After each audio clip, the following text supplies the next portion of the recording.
আজি পবিতৰা অভয়াৰণ্য ৰাইজৰ কাৰণে টুৰিষ্টৰ কাৰণে মুকলি কৰি দিয়া হ'ল আৰু আপোনাসকলে জানে আমাৰ যোৱাবাৰো যথেষ্ট সংখ্যক টুৰিষ্ট ইয়ালৈকে আহিছে আৰু মই ভাবোঁ যে এইবাৰো টুৰিষ্টৰ সংখ্যা যথেষ্ট পৰিমাণে বাঢ়িব।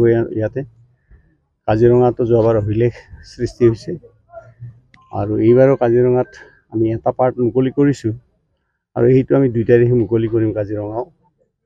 গতিকে সেই হিচাপত এতিয়া কাজিৰঙাতো যথেষ্ট পৰিমাণে টুৰিষ্টৰ সংখ্যা ইতিমধ্যে অনলাইন তেওঁলোকে ৰেজিষ্ট্ৰেশ্যন কৰিছে বহুতে আৰু আমি এই পবিতৰা অভয়াৰণ্যখন আমাৰ যাতে আমি আৰু বেছি ইয়াতে উন্নয়ন কৰিব পাৰোঁ তাৰ কাৰণে আমি চৰকাৰে চিন্তা চৰ্চা কৰি আছোঁ আৰু ইয়াত টুৰিষ্টৰ সংখ্যা দিনে দিনে বাঢ়ি গৈ আছে আৰু সেই হিচাপত ইয়াতে অন্যান্য যিখিনি আমাৰ সুবিধা আমি কৰিব লাগে সেই সুবিধাবিলাকো আমি কৰাৰ কাৰণে চেষ্টা কৰি আছোঁ আৰু আমি আগন্তুক দিনত আপোনালোকে ইয়াতে আৰু ডেভেলপমেণ্ট বহুত দেখিবলৈ পাব আৰু মই এই পবিতৰা অভয়াৰণ্যৰ কাষৰ নিকটৱৰ্তী গাঁও অঞ্চলৰ ৰাইজক মই বিশেষভাৱে ধন্যবাদ দিম যে তেখেতসকলে এইখন নিজৰ এখন অভয়াৰণ্য হিচাপে তেওঁলোকে ভালকৈ সদায় যত্ন কৰি আছে আৰু আমাৰ বন বিভাগক তেখেতসকলে বহুত সহায় সহযোগ কৰি আছে। গতিকে প্ৰায় 10,000 মানুহ ইয়াতে আমাৰ 10,000 পৰিয়াল। গতিকে তেওঁলোকে এই অভয়াৰণ্যখনক প্ৰতিটো মুহূৰ্ততে তেওঁলোকে সহায় সহযোগিতা কৰিছে।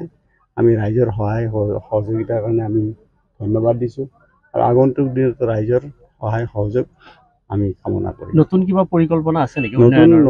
নতুন পৰিকল্পনা আছে উন্নয়নৰ আৰু উন্নয়নৰ পৰিকল্পনা যিখিনি আছে সেইখিনি আগন্তুক দিনত আপোনালোকে দেখা পাব কাৰণ আমাৰ এই অভয়াৰণ্যখনত এতিয়া আমাৰ গড়ৰ সংখ্যা বাঢ়িছে বা তেনেকৈ জীৱ জন্তুৰ সংখ্যা আমাৰ বাঢ়িছে। সেই হিচাপত ইয়াৰ যিটো পৰিসৰ সেই পৰিসৰটো অলপ কমি আছে।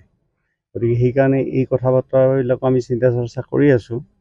গতিকে ইয়াতে কেনেকৈ আমি এইখনৰ আৰু পৰিসৰ বৃদ্ধি কৰিব পাৰোঁ তো তেনেকুৱা ধৰণৰ চিন্তা চৰ্চাও আমি কৰি আছোঁ আৰু এই পৰিসৰ বৃদ্ধি কৰিবলৈ হ'লে বা ইয়াৰ উন্নতি যদি কৰিব লগা হয় তেতিয়া ৰাইজৰ সহায় সহযোগিতা লাগিব।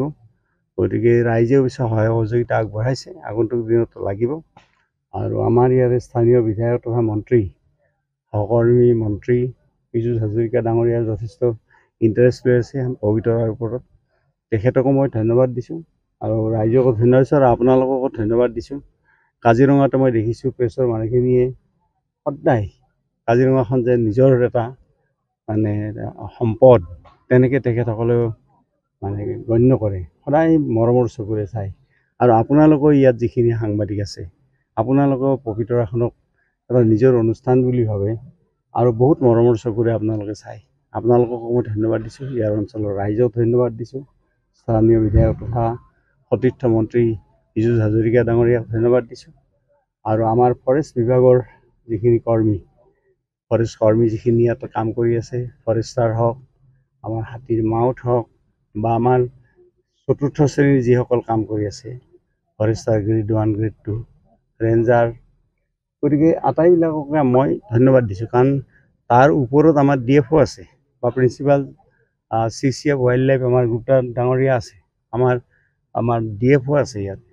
গতিকে তেখেতসকলেও ভালকৈ কাম কৰিছে, তেখেতসকলেও ধন্যবাদ দিছোঁ। কিন্তু মেইন কামটো হ'ল যে ইয়াতে যিখিনি বন কৰ্মী দিনে নিশাই কাম কৰি আছে জংঘলৰ ভিতৰত, ৰাতিও তেওঁলোকে পহৰা দিয়ে, ৰাতিও থাকে, তেওঁলোকক মই বিশেষভাৱে তেওঁলোককো ধন্যবাদ আগবঢ়াইছোঁ।